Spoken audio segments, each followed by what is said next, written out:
I'm just going to wait for it to say it is here. It's here. Okay. Our recorder has joined. Hi, Shay. Hi.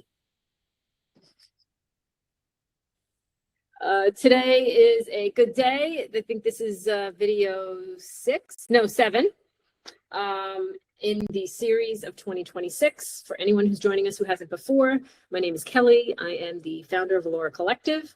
I specialize in career coaching and strategic relocations. With me is Chez Jennings, who has been working with me for, oh my God, it's gonna be 3 years in September. Yeah. Amazing. Bye. She is a tech career specialist. The two of us work with clients together as a collective, and we also work with clients independently. But we want to make career, job search, and relocation easier for everyone, essentially easier than the times that we had.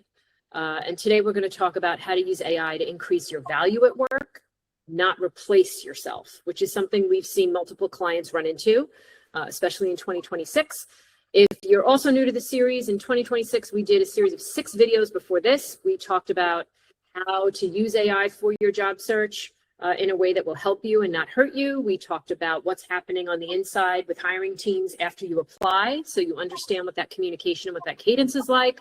We talked about how to network effectively if you're a candidate. And we also did 2 videos talking to the people who are employed or do have power to make referrals or make introductions so that you can help someone else get in the door and get that conversation. So feel free to go to our blog at alloracollective.com, take a look at those, they're all free, and pass them on to someone who perhaps it could help. We also offer free consultations, and you can book those on the website as well. So let's kick in. This is a topic that has come up with multiple clients. It's something that interests both of us. I think in general, we both feel very protective of everyone we work with. And that's why we share these things that we learn personally and professionally. So welcome back. I'm excited to talk about this. I can think of one client in particular. It was February, March, and they were approached to add AI to their workflow and figure out how they could add more efficiency. And this is a client who I've been working with for over a year. Immediately, they messaged me. We got in a session, and it was, how do I do this without replacing myself? So today we're going to talk about some of those strategies that we have tested and used with clients and given it to them in a manageable plan. Because you can use AI to improve your workflow and add efficiency, but you have to make sure that you are monitoring the value you deliver, and you are always able to show that AI is not replacing you, it is enhancing what you deliver and the impact you have. I love my little emphasis there. I don't know why I do that. I have no idea. It's probably the heat. It's so hot. I can't. All right. Sorry. This is going to be a very loose conversation because it's too hot for me to be serious. Shay, do you want to do the pre or intro TLDR? Because you're better at that than me. Yeah, happy to do the intro. We've talked about AI several times this year, and that's intentionally. It's a topic that has come up in so many different conversations, and we've talked about it from the job search side. We've talked about it from the applicant tracking system side. AI isn't just something that companies are using to screen resumes now. We're also seeing a lot of mandates. I've been at several places now that have literal mandates on usage, and the feeling is valid. The fear is also valid. If you automate your work, and I think this is the case before AI for a lot of folks that I work with who are in engineering, am I automating myself out of a job? And for some functions, the market is moving towards an eventual yes. We can talk about upskilling in a future conversation. But I think right now, a lot of people don't realize that they have more agency than they think in preparing for the now, and not resisting, but being smarter about how you're using tooling, being able to speak to your ownership, and the strategy around AI adoption. So we're going to be focusing on how we do that as employees. Obviously, upskilling, consumer AI is like a totally separate topic that maybe we'll post a rant video about sometime. But yeah, for today, we'll be focusing on AI adoption and usage in your current role, and how to be strategic about that. Yeah, so with that said, you had a client example. I'm curious, what happened? Could you walk us through what happened with, maybe that client that you had just mentioned, and why you feel like it's such a common situation right now? Yeah, absolutely good question. There's a plane going by. That's why I muted myself for a second. I realized what I said when I was muted was if you wanted to touch on the BrightHire AI agent example. Really Yes. quick before we go on. Yes. So I think this will give folks a little bit of a glimmer of hope. So I was at a large tech company recently. For folks who are familiar with BrightHire, it's an AI agent tool. Maybe I shouldn't mention it by name. I think it's a good tool. Anyway, we had rolled out doing AI recruiter screen calls. So basically, instead of an inbound applicant talking to a recruiter live, we were testing out having them go through this agentic workflow where they would get an automated email, they would log on and basically talk to this agent. And we did a pilot, we tested a lot of feedback, we did actually roll it out on several calls, and it resulted in kind of a negative candidate experience. And I think while there may be a use case for some automated version in the future, I've definitely seen a lot of the pre-recorded video calls, especially for high volume, sales, customer support. That still kind of makes sense. But I think what we're seeing is even at the early stages, the majority of candidates still prefer a live recruiter call when they can, because they're able to ask more detailed questions, get into the weeds in terms of what it's like to actually work at the company. Agents aren't going to be able to answer questions about culture, right? So the tool was eventually removed due to candidate feedback and low adoption. So as much as these companies and these places are saying that AI is inevitable, I think in a lot of instances our feedback matters. So that was my little example to maybe give us all a little hope. Yeah, I think that context is important. Is just because we're dealing with these things now and people are running into them, it doesn't mean that it's permanent, right? It doesn't mean that it's going to be tested and it might change later. The plane is gone and the engine is gone, so I think we're okay. But if you hear background noise, tell me and I'll close the door. Otherwise, I have a fan on me and the door is open. So if I have to close the door, I will. Let's get back to the client example that I had. So this was a client that I worked with for over a year, started a new company, about 6 months in, everything going well, growing in the role, ready for the next promotion cycle, leadership shows up. We want everybody to integrate AI into their workflows. Here's what we want you to do. And then we want you to report back about how it's adding efficiency to what you do. Essentially, what can you take off your plate, right? And the client came to me and said, if I automate the things that I do, what's left for me?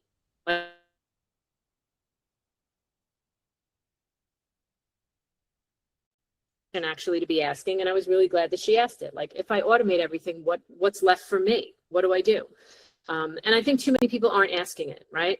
I think they're either resisting AI entirely or they're automating everything they can without thinking about the consequence or thinking about it strategically, which is the example that I want to give. So once you automate everything you can, you might be solving your company's productivity problem, but you might also quietly eliminate your own role. I had another client that did that, and then their role was eliminated. So thinking about it before you start and having a strategic plan of how to evaluate what should you automate, what can you, and what you shouldn't, and make those decisions and trade-offs is super important. The goal is not, and tell me if you agree, disagree, I'm pretty sure you agree, just saying. The goal is not to automate as much as possible, right? Even though it's presented that way. The goal is to automate strategically. Automate the tasks that are taking up your time without adding any unique value, right? Mm-hmm. Then you're free to do more things that only you can do, where you can have significant, measurable impact. Whether the impact is on relationships or whether you have data points for it, so whether it's qualitative or quantitative, you want to keep the things that allow you to measure your performance and your success. Yeah. So evaluating all the options you have in front of you of what are the tasks that you do and what are the decisions you make and what are the things on your plate? What are your responsibilities? What can you automate? Automate. Mm-hmm. And that's how we approached it. We used one of our tools. I adapted our transition planner and we mapped out all the tasks in front of them. And then we were selective. Which ones, if you automated it, would pull from your value? So like, don't do those first. Do the other ones first. Yep. And then figure out the ones that allow you to demonstrate your value and keep your impact obvious.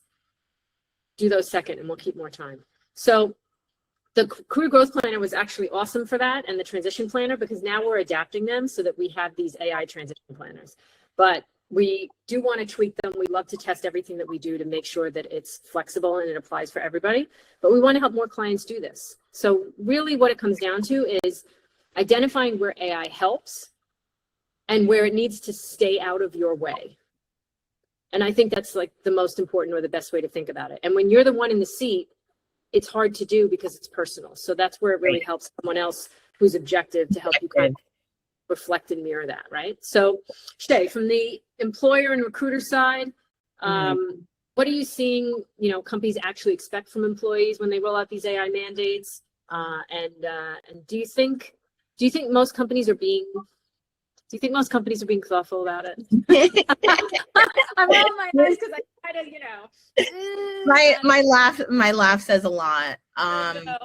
So I've seen a wide range of responses, both from personal experience, last couple contract consulting roles, and also from candidates coming in from Allora clients.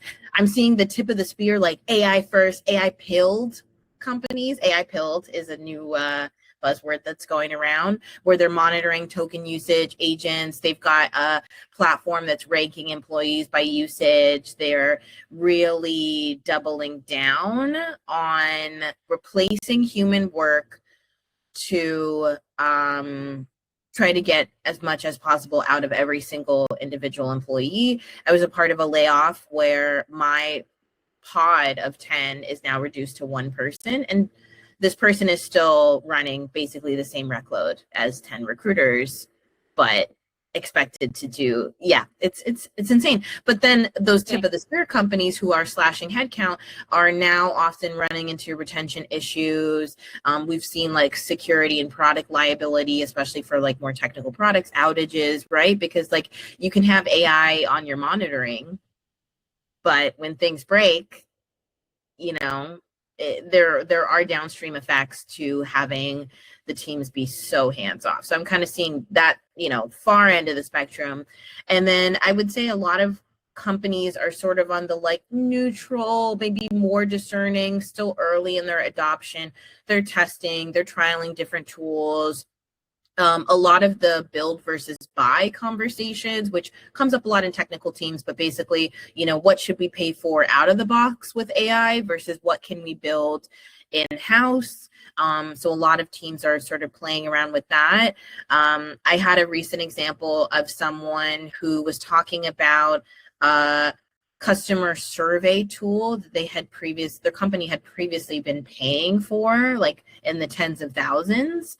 And this person was able to pull the data that they already had and stop paying for the third-party analytics. So there is sort of that sweet spot of like, we're still going to use AI, but like, let's bring it in-house. I can own it, and then I'm able to bring that value back to my team.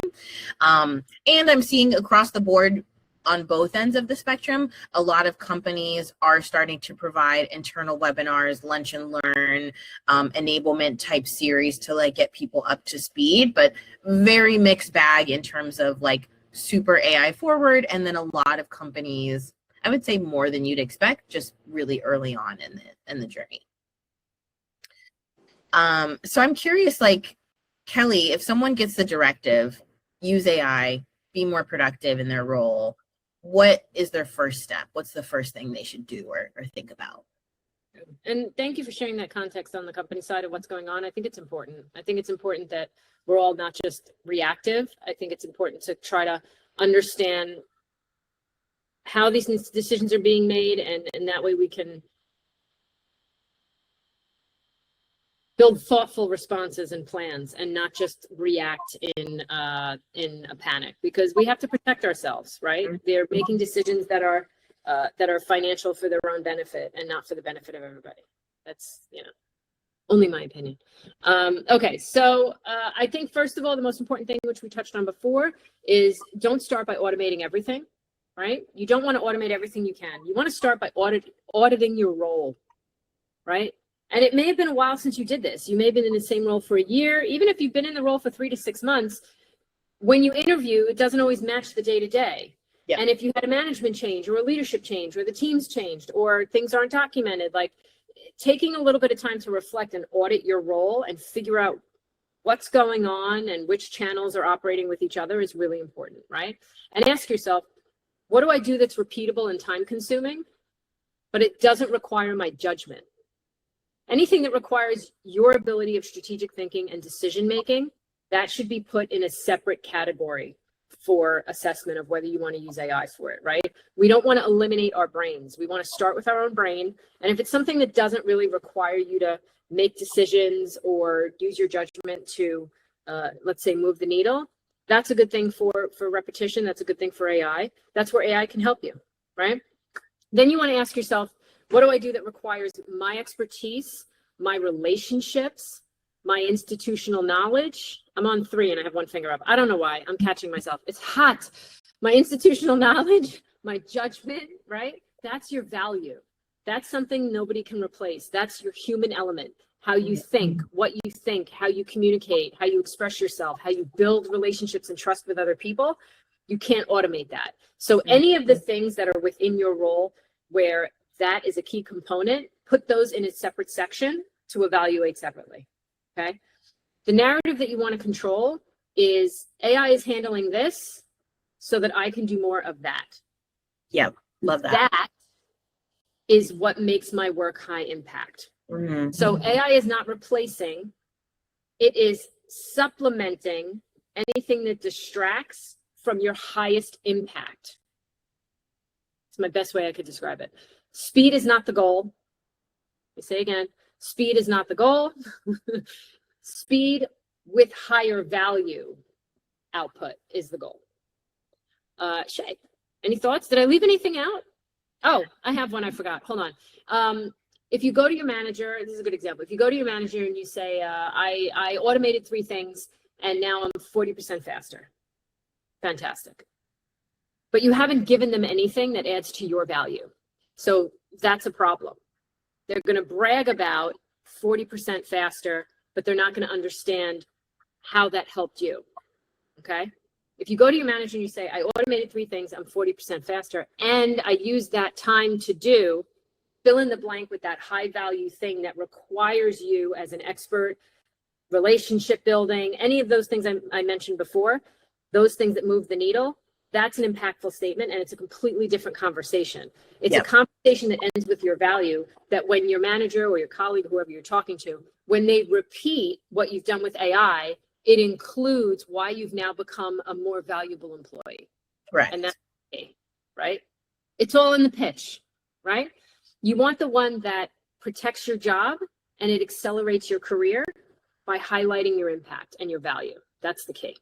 Okay, so Shay, what would you say to someone who is generally worried, not just anxious, but actually concerned about their role, about it being restructured around AI, or maybe what signs they should be looking for and what they should do? So maybe we can lessen this kind of general paranoia that is being spread around and give them some examples so that they're more digestible in real time. Yeah, totally. And I think a good place to start is, asking where in the workflow your employer is trying to automate. Does it allow you to be more consultative? The term low-level tasks is coming up a lot in these conversations of, we want to automate the lower level tasks so that we can allow you to spend more time with customers. In my role, maybe that's talking to candidates more. Every function is going to have your sort of like, what does this free you up to do question. And so I think that's a good way to think about it. I've also seen instances in which some of those low-level tasks are automated, thinking like, this is not a strategic value part of your workflow, and then things break. So there is also an opportunity to look at the tooling as well, and not just like, what do you need to automate, but how is that automated and what gates are put in place. So maybe you do have automations, but it requires feedback from you. Like, I'm using Claude Cowork a lot in my current role, where I've set up for my cowork agents that I need to approve certain levels of changes.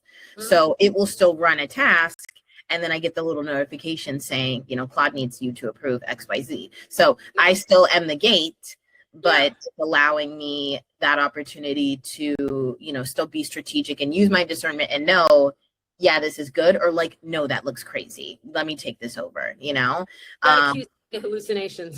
Right. You think of it as you're training an intern, right? Mm-hmm. The AI is your intern, and ideally you would like to upskill, but at the same time, you don't want to upskill your intern so much that they end up making you redundant. So I think that's like a good way of framing it. And really the difference between we're adding AI to your toolkit versus we're replacing your toolkit with AI, which I talked about, of the, sort of headcount reduction.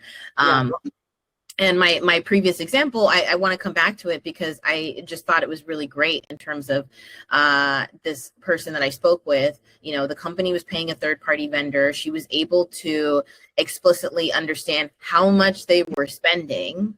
So that was the first part, was, okay, here's an opportunity for me to, bring some money back into the company. And then it was also a very low-level task: transcription of customer service calls, scoring for sentiment. That's it. And this was already data that they had. So she was able to look at, hey, this is something that we already have the data for. I have a tool that I can pull this in. And she actually built the rating pipeline herself. And now this is something she owns, as opposed to, this is something that we send out to our vendor once a month. We wait for it to come back, and then we iterate on that feedback. Now it's, I run my agent once a month, and I'm responsible for all future iterations as we want to make changes. So she put herself not only in an instance where she was saving the company money, and hopefully she gets some of that back in terms of her compensation, but also she is now the subject matter expert for this project going forward. So she put herself in a position where she was able to automate something and then take it over. Nice. She used it to slide herself into a new role. Right? I like that. Yeah, I thought it was really cool. Oh, that's very good. So we talked about tools a little bit earlier. You mentioned, we're adapting tools to help clients with this. Could you say more about, how it looks like in practice when we're using tools, and, helping people figure out what to protect and, what to think about automating and handing off to AI? Absolutely. Sorry, I'm looking at the corner. There's like a small little flying thing that looks like a tiny bee, and it's just teetering next to my open balcony door, and I don't know if it's going to come in the apartment or not, and distracting me. Sorry. Okay. Yes. So all the clients get access to our Allora tools folder. We have a bunch of things in there, from a job search tracker. He left. Bye-bye. A job search tracker, a networking planner. We have interview prep worksheets. We built all these tools over the years. We have playbooks for interviewing and for networking, as well as a few other goodies. The two tools that have come into play and have been most valuable are the Career Growth Planner and the Career Transition or Pivot Planner. The reason being is they both provide a layout for us to assess and audit the responsibilities, the tasks, and the overall, like the OKRs or KPIs that somebody's working through in their role. And usually we'll use them to map someone to their next promotion if they're preparing for performance review. If it's a transition or a pivot, we're looking for that through line that will make them stand out and give them an advantage if they want to make a change in industry or functional role. But what we've done is we've added an AI integration layer into the tools. So it allows us, as opposed to looking for a pivot to a new industry or role, or looking at how they're positioning themselves for a new leveling as a promotion, we're now looking at their responsibilities of their role as he's back. Sorry. The responsibilities of their role as what is, as you said, low level, that doesn't require judgment, that doesn't require building relationships, that doesn't require their specialty and them as a human. Get out. Oh, he's gone. Okay. See that? He came after me. Okay, so now we use the chart. Basically, what clients do is they get the chart and it's a Google sheet and we can work async in between sessions. They brain dump, they fill it out. They give us their current tasks, responsibilities. Not everything we do is on our resume or LinkedIn. They give us the title they have currently and the functional role. And then we use that data to help them prioritize what they should hold and enhance as their contribution and their impact. Again, using judgment, making trade-offs, making decisions, building relationships, versus the low-level tasks that they can automate that aren't really giving them an edge or making them stand out over other employees anyway. Does that make sense? Sorry, that bee came for my face. I saw. Did you see that? How dare you? I'm going to name him Fred. He interrupted us. So basically that's what it is. Sorry for the interruption, everybody. So essentially it's a very easy to fill out sheet. It has categories at every column and our clients just brain dump into it with no stress and no pressure. And that way we can look at everything and we can help map and help them go through it and do the audit. This is also career development work. It's not just job security work, right? So if people are thinking about it of, I don't want to lose my job to AI, you should also be thinking about this now, about thinking about these things of how you're going to grow your career as this technology and as the market changes. Because people who figure this out now, they're the ones who are going to be leading teams and making decisions about AI in 2 or 3 years. They're the ones that are going to come in and say, these are the things that the whole team is responsible for that we can now automate. And this is where it's important to have these people in place. So I think that's really important. I think we're almost at the end. Like, I think thanks.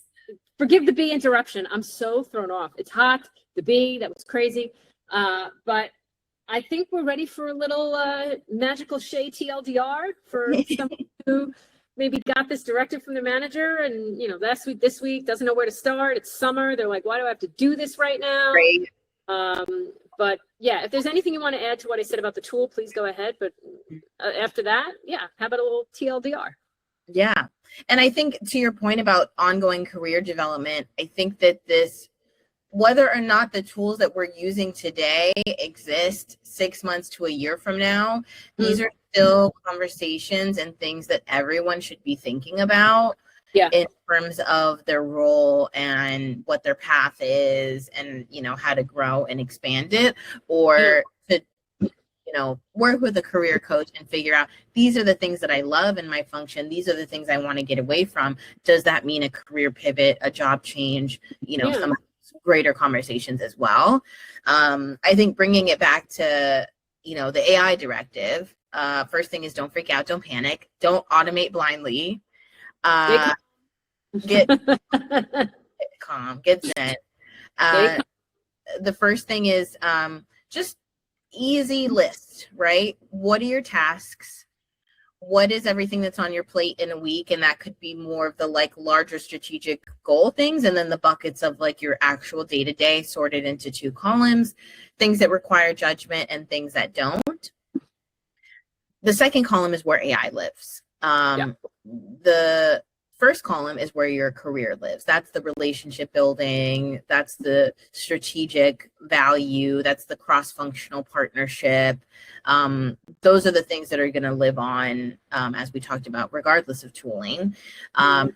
So that gives you a good idea for automation. I think I use this as my example, and sorry for all the reporting people. I think you would agree with me. Setting up reports is one of the easiest things to start automating, right? Whether it's a weekly, whether it's a quick dashboard, getting that running, the report itself is not the value. How you translate that to the stakeholders, it matters. And even sometimes how you show people how to use the report is the value, not the report itself, how you show people to navigate it, right? Communication and education are everything. Yes, exactly. And I want to say too, automations in industry, especially on my side in tech, moving fast. We're seeing employers constantly change the goalposts, constantly change tooling, rollback initiatives, fire, rehire workforces. We can't control the company policy, but you have so much agency in your seat on what you're doing. And I also think that there's an opportunity for those of us that are candidates or job seeking or evaluating different employers and looking at not just what they say in interviews, not just what they say in their employer branding, but go through a product demo, see if you can get a free trial, see how things work in real time. Yeah. And see how they're using AI. And I think that will give you a glimpse into, you know, what you're potentially signing up for. Yeah. I think it's a really good point. Like, I couldn't agree more. I think it's not something to be afraid of. It's something that's here and we just have to deal with it. But we can deal with things smarter. We can deal with things if we take a breath and we get a little bit of advice and we prepare, like, get ahead of it. There's, you know, how many people do we deal with where we're like, how come you didn't ask for a promotion yet? Let's get ahead of it. We don't wait for people to offer. We get ahead of it and we don't go in like a bull in a jewelry store and break everything, you know, but we prepare. And if you know that this is coming, ask, what are the plans? Can I have some clarity on this? What are the goals we're trying to hit by adding this? What is your main priority in asking me to do this? You're allowed to qualify, unless of course you have a that doesn't want to hear anything and they just want to tell you to do things, in which case get a career coach and we'll find you something new. But, you know, you're allowed to, you should be qualifying what they're asking you to do, not in a way that you don't want to do it, but you're allowed to ask for clarity so that you understand what is the point of it, and then you can operate a little bit better. I think, yeah, right now we're in a moment like companies are moving fast on AI. They're not really, they don't seem to be thinking carefully enough about what it means for people. And I say that sounding exhausted and slouching my shoulders because it's not me. We've been through this with other things and other changes to technology. We've seen this. They're always going to move faster on the cost cutting than on the people strategy. We've seen it over and over again, right? We've seen the layoffs happen. We overhired, we did this, we did that, but we don't really see we don't see changes in wage gap, and we don't see them making changes in other places. And we have to do our best to deal with it. And I think the way that we do our best to deal with it is to stick together. We make introductions for people we know or we slightly know. We make referrals for people that are connections for us. We help people get into doors, get into new roles, not feel stuck. Don't worry about having a linear career. That is not it anymore. Right. And you are trying to battle through this AI thing. Ask other people you know that are dealing with it as well. If you don't have a career coach, and if you do, ask your coach. That's what they're there for, to help you be objective, kind of wrap your head around it so that you're using it to help yourself and not hurt yourself. You don't have to be afraid of it, but you have to lead it. It's you and your brain and your ability that leads it. You have to control it. And I think that's probably the biggest points. Use it to do more of what makes you valuable, not to replace what you're doing. Right. If you're not sure, again, ask somebody. This is exactly the conversation we have with our clients. We do offer free consultations. It's not a 1-hour session, but you can always pop in for a question. And you'll see blogs on our website and other conversations about this as well. And I think we've been a little reserved about putting this out there publicly, but you know, 80% of our clients come from our network. We've done a really great job of staying small. We've never done an ad. I've never done a marketing scheme. There's no magic tricks here, but referrals are the way. People who know us, people who know me and trust me, they refer their friends and they keep coming back to us. And I think more people deserve access to this kind of thinking and this kind of care and this kind of help. So we're here. We're going to keep showing up for everybody, and you're welcome to book the free consultation. And if this is something that may help someone you know, please forward the video, please forward the blog, please forward the website. Everything on the blog is free. Use it. Shay, you want to take us out? Absolutely. Yeah. yeah, I want to close out in saying, I know this is hitting home for a lot of people. There's a lot of anxiety right now, not just in the job market, in the global economy. If we zoom out, the world is scary, and AI is part of that scary for a lot of people. And we just want everybody listening to this video, watching us on YouTube, wherever you found us, to know that, you know, you have agency. If you've gotten a directive that you need to use AI and you've never used it before and you're intimidated, don't wait. Book a free consultation, talk to a friend. There's plenty of resources online, but starting now and just getting familiar so that you know where you're at, and kind of, we've given suggestions in this video for taking a pulse check of your work. We're happy to talk about it. So we offer free consultations. It's a real conversation. We're not aggressively pushing to convert you. Of course, we would love more clients who want to work with us, but if you just have a few questions, you're welcome to come book. You can find us at alloracollective.com, follow us on LinkedIn, we're on YouTube. You can subscribe to our newsletter. We're on Instagram, but I'd say it's better these days, but you're welcome to follow us on Instagram as well. There's only so much content Kelly can do. Right. And you know, we're here to support, and you know, we care a lot about what people are going through right now, and we're seeing it in real time, and we're here to help. Yeah. And if it's something that's less tactical, if it's something that is less immediate, of somebody asking you to use AI and you're not sure and you want to work on something that's more strategic or long term, we do a big bulk of our work in that area in terms of career growth and development. I work with leadership all the time. Shay specializes in tech careers up and down the chain. So this is exactly the kind of thing that we dig into together. You know, where you are, where you want to go, where can you go, what options could be there for you, and then how to start positioning yourself now in a market that keeps changing constantly. But there is a way to position yourself so you can be consistent and stick with the through line, so that when the opportunity knocks, or when you're ready to go after the opportunity, you can, right? The idea is to be prepared, but also stay flexible as we see what happens in the market. So like she said, you can book a free consultation at alloracollective.com. You will find our free blogs on the blog page, information about coaching on the coaching page. You can like, share, and follow Allora Collective on LinkedIn. We post a couple times a week. You can follow our newsletter on LinkedIn. And of course, we have our email list, and that goes out every week as well. Thank you so much for joining us. And yeah, on to the next. Our next video will be coming up soon, which I'm excited about. We'll see you around. Bye.